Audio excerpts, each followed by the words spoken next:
Direito institucional da Defensoria Pública. Garantias e prerrogativas. Primeiramente, a distinção entre garantias e prerrogativas.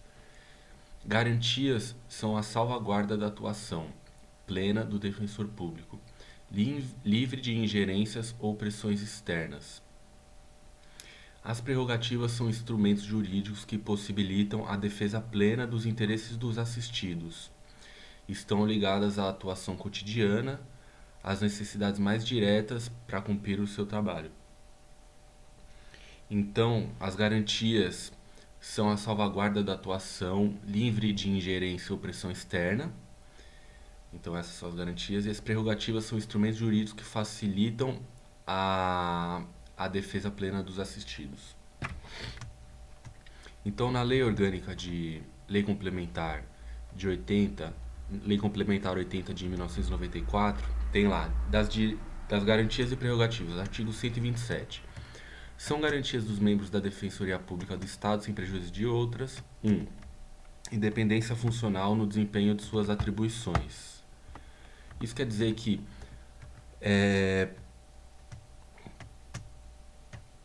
a Defensoria Pública possui chefe, líderes, coordenadores, núcleos decisórios, corregedoria e conselho superior.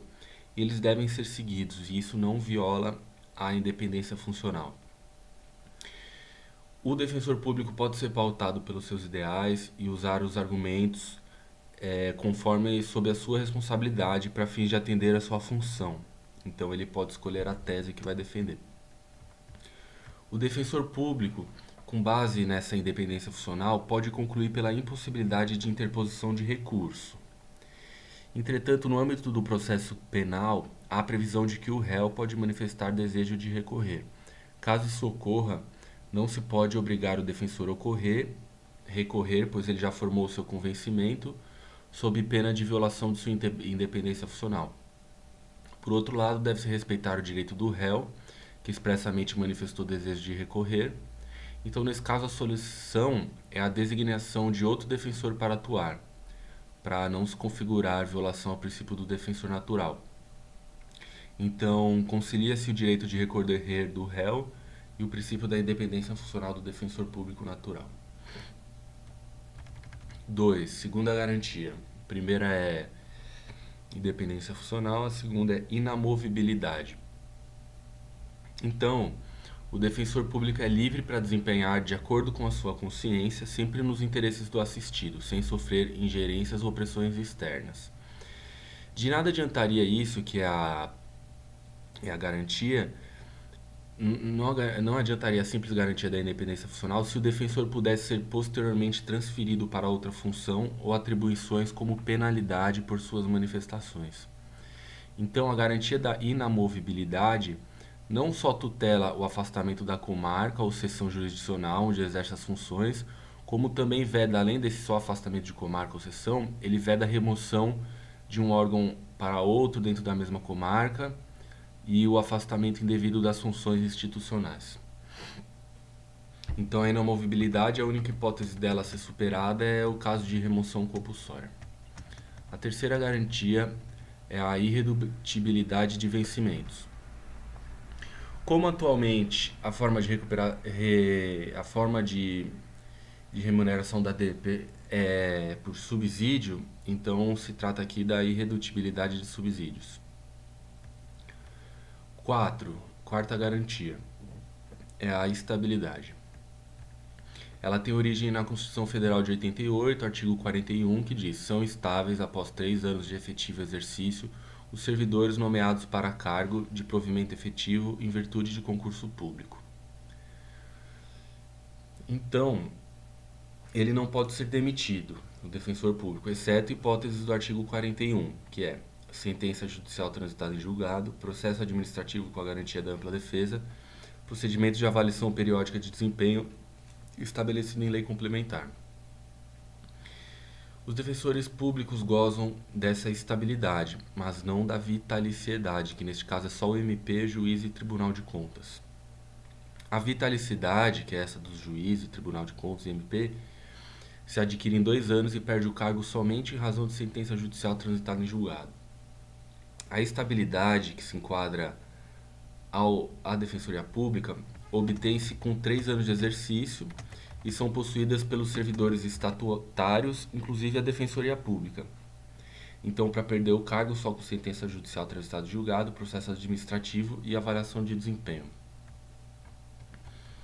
Então, essas foram as 4 garantias: a inamovibilidade, a estabilidade, a irredutibilidade de vencimentos e a independência no funcional no exercício de suas atribuições. Passamos agora ao artigo seguinte, que prevê as prerrogativas dos membros da Defensoria.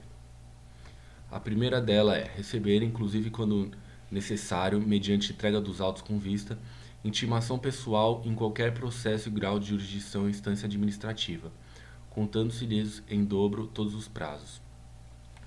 Vamos lá. No âmbito criminal, a intimação atende principalmente à isonomia entre o MP, que goza dessa prerrogativa, né, a intimação pessoal. É uma prerrogativa que materializa o acesso à justiça, cuja inobservância acarreta a nulidade dos atos processuais subsequentes. Essa prerrogativa é em qualquer grau de jurisdição e instância administrativa. Ela prevê o prazo em dobro, todos. Se um oficial de justiça quer intimar a Defensoria Pública munido de mandado, sem cópia da inicial, sem carga dos autos, para ser curador especial do réu, citado por edital, bem como apresentar contestação, há um descumprimento aqui dessa prerrogativa, devendo ser recusado. A ausência de intimação pessoal é causa de nulidade absoluta, sendo necessária a demonstração efetiva de prejuízo. A intimação pessoal vale para causas em todas as instâncias, ou seja, cabe no STJ também. Então, a ausência dessa intimação é causa de nulidade absoluta. Não precisa mostrar efetivo prejuízo. Outra questão sobre intimação pessoal é: ela pode ser afastada, não precisa intimar pessoalmente, em caso de novo adiamento de sessão de julgamento, para a qual tem havido intimação pessoal, inclusive por constar no mandado que, em caso de sobra ou adiamento, vai para a próxima sessão. É válida a intimação da data de julgamento de apelação feita a defensor público diverso daquele que efetivamente tenha atuado no feito.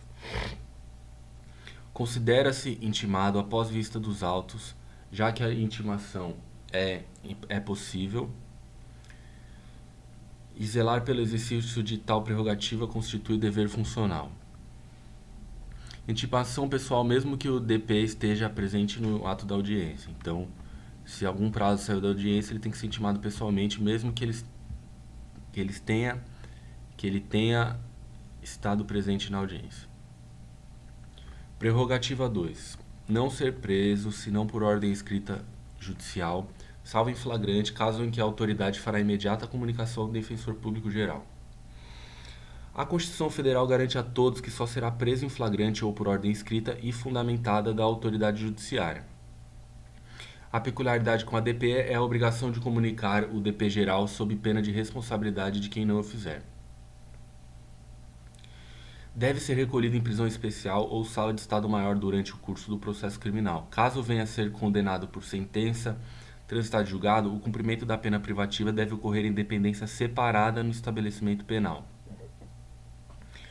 Então, neste caso, a ADP goza de direito mais amplo que o advogado particular, pois o Estatuto da Advocacia prevê prisão especial em sala de estado maior apenas até o trânsito em julgado da sentença condenatória, quando nesse caso, após o trânsito da sentença condenatória, o defensor público vai para uma dependência separada no estabelecimento. Terceira prerrogativa: ser recolhido à prisão especial à sala de estado maior, com direito à privacidade, e após sentença condenatória transitada e julgado, ser recolhido em dependência separada no estabelecimento em que tiver de ser cumprida a pena, que foi o falado agora. Quarta prerrogativa: usar vestes, talares e as insígnias privativas da Defensoria Pública. 6. Comunicar-se pessoal e reservadamente com seus assistidos, ainda que estes se acharem presos ou detidos, mesmo incomunicáveis, tendo livre ingresso em estabelecimentos policiais, prisionais e de internação coletiva, independentemente de prévio agendamento. Então, essa prerrogativa prevê a comunicação pessoal e reservada entre DP e assistindo em qualquer circunstância. Tem o livre acesso em estabelecimentos prisionais, policiais e de internação coletiva, independentemente de agendamento. Dispensa-se a revista e tem franco acesso aos locais sob fiscalização da polícia. Sétima prerrogativa: ter vista pessoal dos processos fora dos cartórios e secretarias, ressalvadas as vedações legais. O STJ consolidou o entendimento de que, designada a data da sessão do júri, é legítima a determinação do juízo de impedir a retirada dos autos nos 5 dias que antecedem a sessão. Então essa é uma vedação legal. A prerrogativa diz ter vista pessoal dos processos fora dos cartórios e secretarias. No caso, quando há uma sessão de júri marcada, o juiz pode então impedir a retirada nos 5 dias anteriores. Oitava prerrogativa: examinar em qualquer repartição pública autos de flagrantes, inquéritos e processos, assegurada a obtenção de cópias e podendo tomar apontamentos. 9. Manifestar-se em autos administrativos ou judiciais por meio de cota. Trata-se de prerrogativa que agiliza o trabalho na medida em que algumas manifestações curtas, como ciência ou sem provas a requerer, tomaria mais tempo. Já os advogados precisam fazer por petição, mesmo se o cliente for hipossuficiente.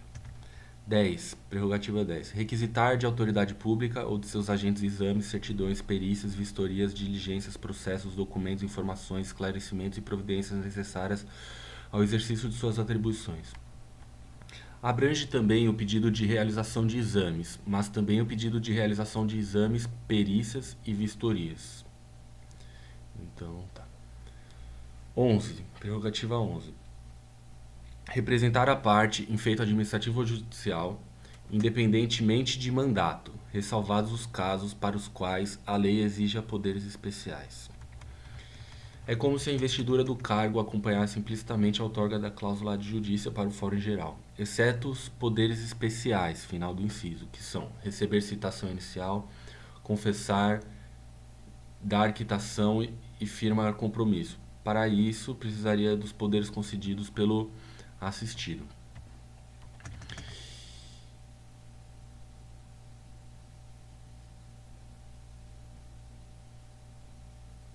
Quando arguir a falsidade de documento e a suspeição do juiz, também exige esse mandado.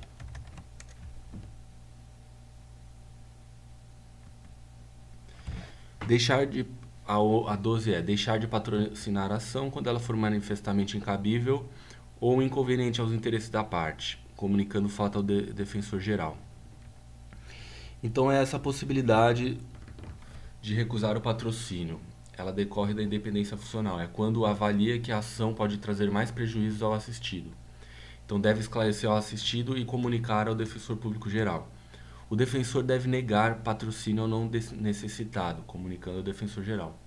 Pode recusar também quando a causa é inconveniente aos interesses das partes. Comunica ao DP geral as razões a quem caberá decidir a controvérsia, indicando, se for o caso, outro DP. 13. Ter o mesmo tratamento reservado aos magistrados e demais titulares dos cargos das funções essenciais da Justiça. A Defensoria Pública assenta no mesmo plano do MP, defesa e acusação. 14. Ser ouvido como testemunha em qualquer processo ou procedimento, em dia, hora e local previamente ajustados com a autoridade competente. Então aqui, essa prerrogativa de agendar para ser ouvido como testemunha. Dia, hora e local com a autoridade competente. Tem um impedimento aqui sobre esse mesmo assunto que diz, não é o objeto desta aula, mas artigo 131, é defesa ao membro da defensoria exercer suas funções em processo ou procedimento 1. Em que seja parte ou interessado 2. Em que haja atuado como representante da parte, perito, juiz, membro do MP, autoridade de polícia, auxiliar da justiça ou prestado depoimento como testemunha. Parágrafo único. Quando no curso de investigação policial houver indício de prática de infração penal por membro da DPE, a autoridade policial civil ou militar comunicará imediatamente ao defensor geral, que designará membro da defensoria para acompanhar a apuração. Ou seja, em caso de suspeita, informa o DP geral. Em caso de prisão em flagrante, como no inciso anterior, também comunica o DP geral. Agora umas informações extras. O porte de arma não é prerrogativa da Lei Complementar 80 de 94, mas algumas legislações estaduais, como o do Rio de Janeiro, garantem essa prerrogativa ao defensor público. Ao defensor público, então, existe o direito de agir na defesa do assistido com dispensa de taxa, emolumentos e custas processuais.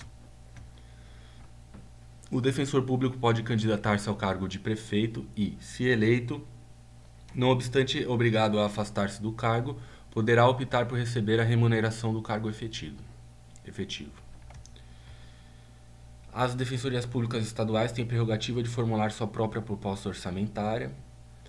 A Defensoria Pública pode acessar qualquer elemento de prova já documentado, inclusive mídias com gravação de depoimentos em formato audiovisual.